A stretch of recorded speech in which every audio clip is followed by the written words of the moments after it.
Hola, mi nombre es Sol y hoy vamos a recorrer juntos el eje número 1, infancias e instituciones escolares. Comencemos. El contenido del trabajo abarca todos los materiales vistos dentro del eje y aunque parezca que es mucho, lo vamos a recorrer de forma muy sencilla. El primer tema que abarcaremos son los discursos sobre la construcción de la infancia. El material, Carle, nos distingue tres momentos principales en el desarrollo del nivel inicial en la República Argentina.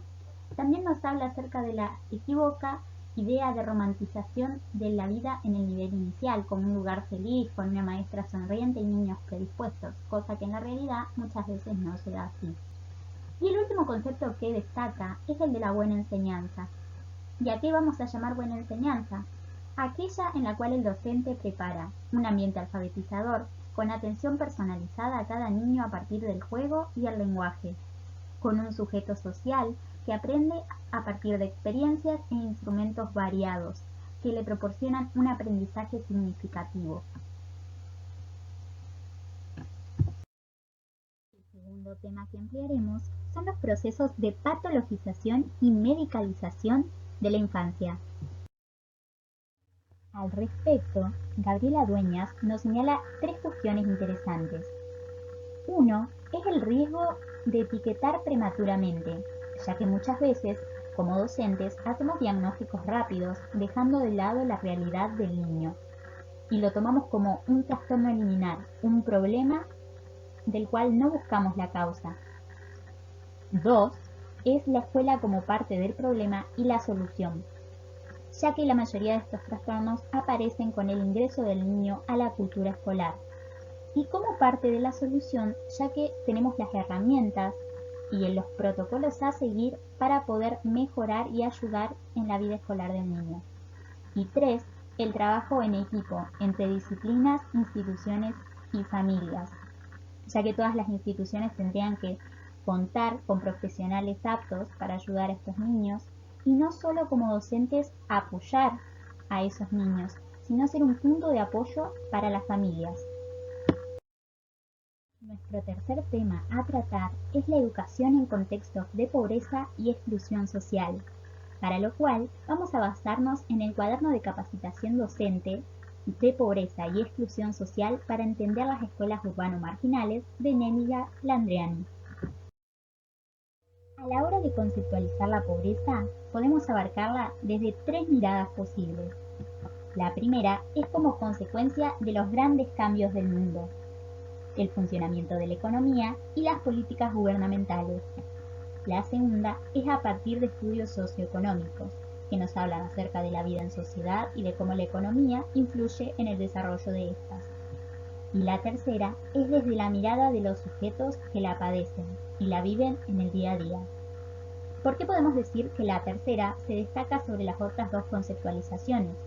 Porque no podemos pensar a la pobreza como un resultado de la economía meramente. Pero, ¿por qué no podemos decir que la pobreza es algo meramente económico?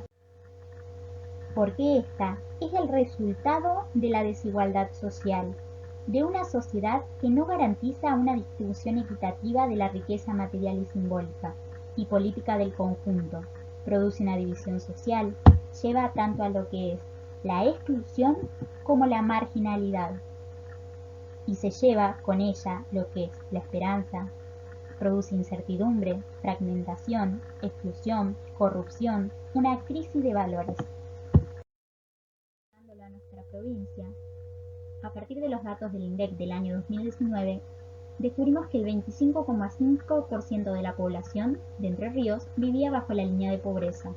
Las dos ciudades que se destacan en esto fueron Paraná y Concordia, con un 30 y un 35% de personas bajo la línea de pobreza, respectivamente, con consecuencias como el hacinamiento, viviendas precarias, escasas condiciones sanitarias, incertidumbre, marginalidad, fragmentación, entre otras. Pero, ¿cuáles son las necesidades vulneradas en los contextos de pobreza de los cuales la escuela debería poder hacerse cargo? El primero es la desprotección. el sentirse protegido, amparado, en un lugar seguro para su desarrollo. El segundo es la falta de información y el poder tener las herramientas intelectuales para hacer uso de esa información. Y el tercero es la necesidad de participación, tanto en ámbitos institucionales como sociales. Pero, ¿cuál es el papel de la familia en todo esto?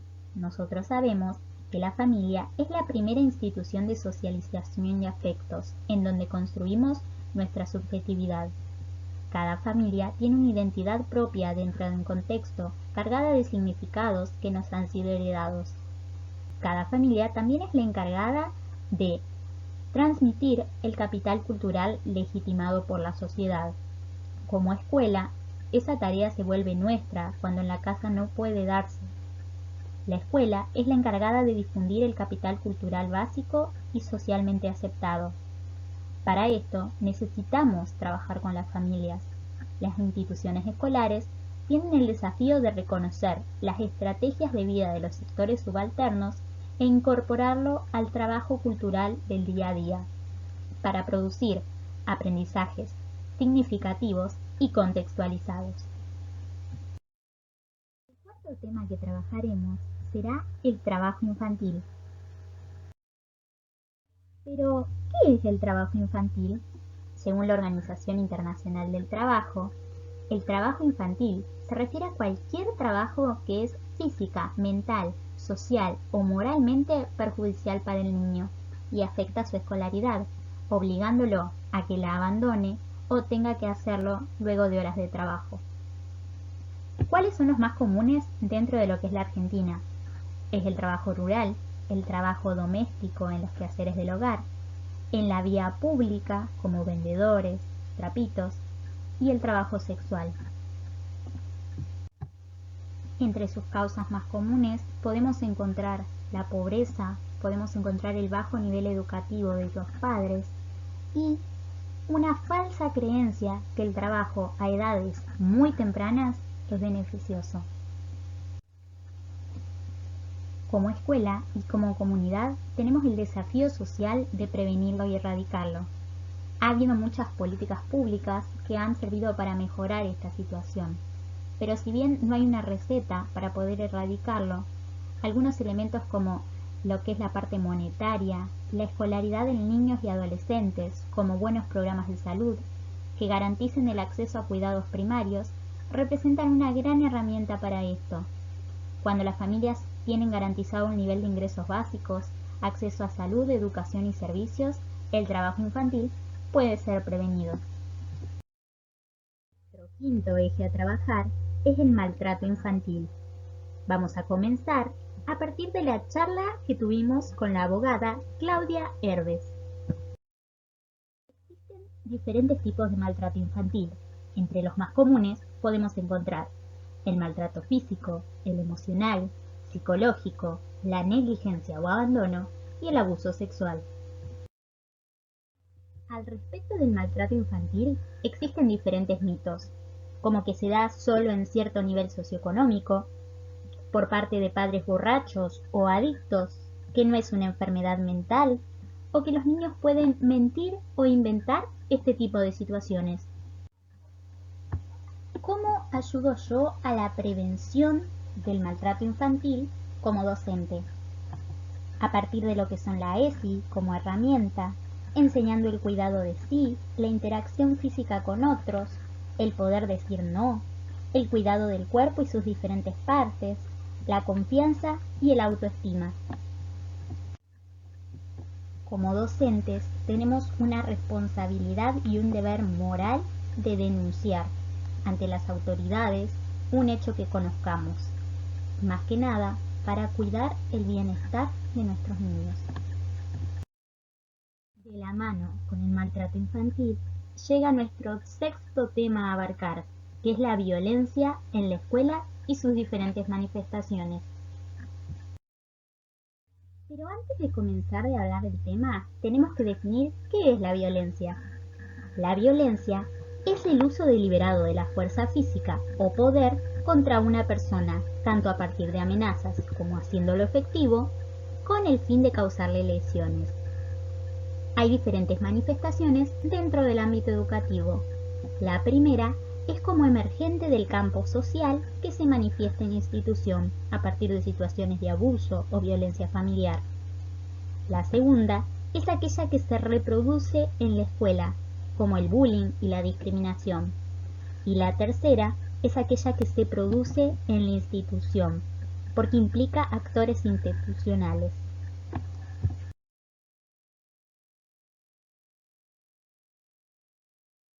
Algunos de los materiales que trabajamos que nos ayudan a comprender mejor la reproducción de la violencia en la escuela fueron la Ley Provincial número 9655/5 de Prevención de Violencia en Establecimientos Educativos. El segundo fue el material Cómo prevenir la indisciplina y la violencia en la escuela por el autor Bogino, que nos habla acerca de la complejidad tan particular que tiene la violencia, y más dentro de la escuela, ya que abarca cuestiones institucionales, legales y se reproduce lo social. Nos habla acerca de repensar la escuela, aquellos tiempos de aprendizaje, normas y valores que transmitimos como institución. Y por último, la resolución 2150 del dispositivo para el abordaje de la conflictividad escolar en instituciones educativas. El mismo nos habla de 3 etapas importantes a tener en cuenta. La prevención a partir de líneas teóricas actualizadas traducidas en acciones concretas en las escuelas, como el diálogo y el respeto. La intervención durante el hecho como las primeras acciones que tomaremos como docentes en la intervención y con otros actores de la institución educativa en caso de ser necesario. Y por último, la posvención, aquellas acciones que vamos a tomar luego del hecho para fortalecer la reconstrucción de la confianza escolar. Como docentes, tenemos diferentes formas de abordar un conflicto en nuestra clase según el autor Orts.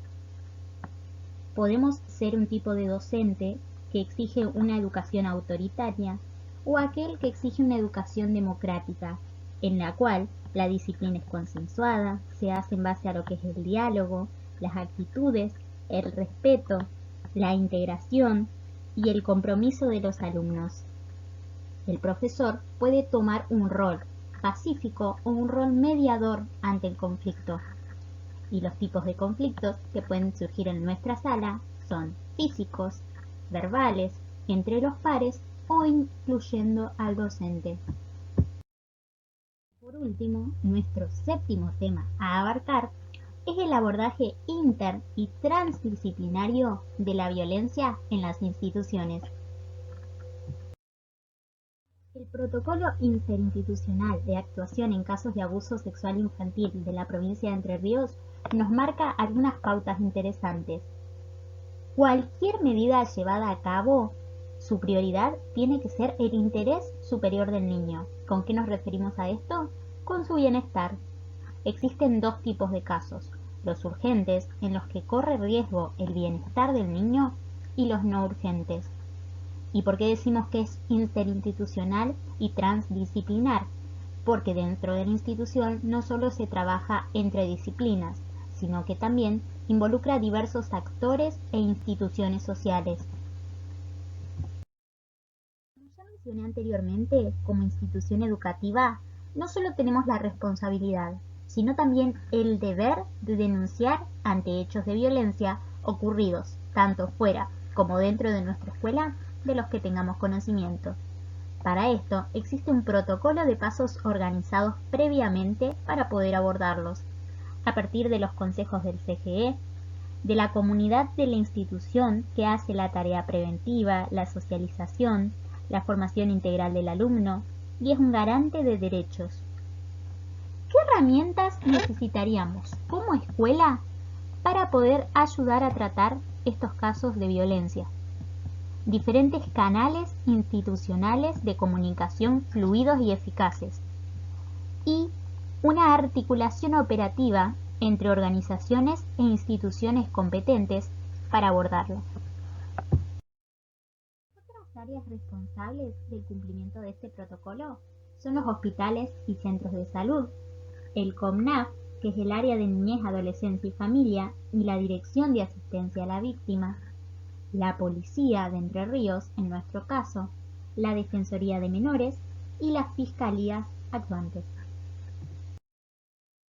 El segundo protocolo que trabajamos respecto a este tema fue el Protocolo Interministerial e Intersectorial de Acciones destinadas a la prevención, protección y asistencia integral de víctimas de violencia de género y violencia familiar, el cual tiene ciertos objetivos generales definidos, como potenciar políticas públicas vinculadas a la prevención y asistencia de víctimas de violencia de género y violencia familiar, con la participación de los diferentes poderes. El poner en funcionamiento el registro único de situaciones de violencia e impulsar la concreción del observatorio a nivel provincial de elaboración, recolección, análisis y difusión de casos de violencia. Este tiene diferentes mecanismos de actuación y articulación, entre los cuales se encuentra la prevención, que es la construcción de herramientas teóricas, prácticas y metodológicas con una perspectiva inter y multidisciplinaria. La protección integral, que es el poder reconocer a la persona como sujeto de derecho y garantizar el cumplimiento de los mismos, prevenir las amenazas y brindarle seguridad. Y por último, la asistencia inmediata, el tratamiento bajo diferentes profesionales de la salud, equipos interdisciplinarios capacitados, espacios de recuperación y tratamiento, espacios terapéuticos grupales.